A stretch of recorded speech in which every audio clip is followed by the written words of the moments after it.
How did Truth Tees come to be? Well, there is a story behind True Tees, and I'm happy to share.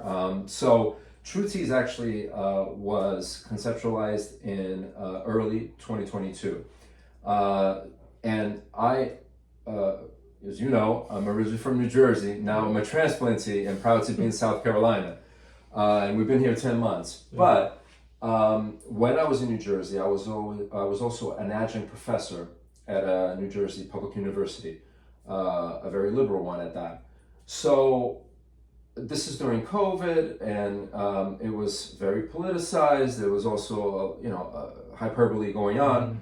And basically, I followed all the steps to get a religious exemption with HR, and I submitted my religious exemption in a timely fashion.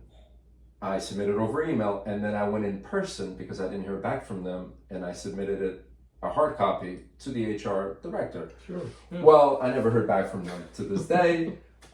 They did get me back to teach, up until when I moved. Right. So that was nice, but it got me thinking, and I also have a master's in graphic design. I studied propaganda, public service announcements. I understand what was going on during COVID. The game plan, right? So I said, okay, I'm going to use my God-given talents and what I do best, and I am going to kind of counter this narrative that's coming, from... In a very public way. Yes, sir. So these are kind of like walking billboards, if you will. I choose freedom. Right. So it's a walking billboard, and if you notice, a lot of the T-shirts are in the first person, and that's deliberate. I identify as patriot. I choose freedom. So that's deliberate because it's I'm speaking for myself, and it's a billboard for the people that are looking at me. Yes. So, a lot of our competitors of patriotic apparel will just say patriot, and that's fine.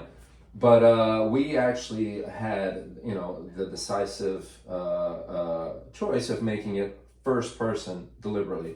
But in essence, to come back to your question, that's basic. COVID is basically the reason, and I was kind of like frustrated and unhappy, and so I said, let me put my energy to this project, and 2 years later, here we are. We have almost 30 designs. 30 designs. Yeah. Wow. Well, here's the thing I want to say about this. So every day we wake up, we put on our clothes just like everybody else. But we're making a decision, right? Who are we supporting? I tell people when you pull out your wallet, you're making a decision either for liberty or for tyranny. Well, why are we wearing shirts that represent things we don't even believe in or understand or know what the agenda is? Why not wear Truth Tees? Why not wear a t-shirt with a purpose? Why not wear a hat with a purpose? And every decision we have has a ramification. And so I tell people, every decision you make has a ripple effect. With Truth Tees, let's make that ripple effect with t-shirts and apparel for liberty.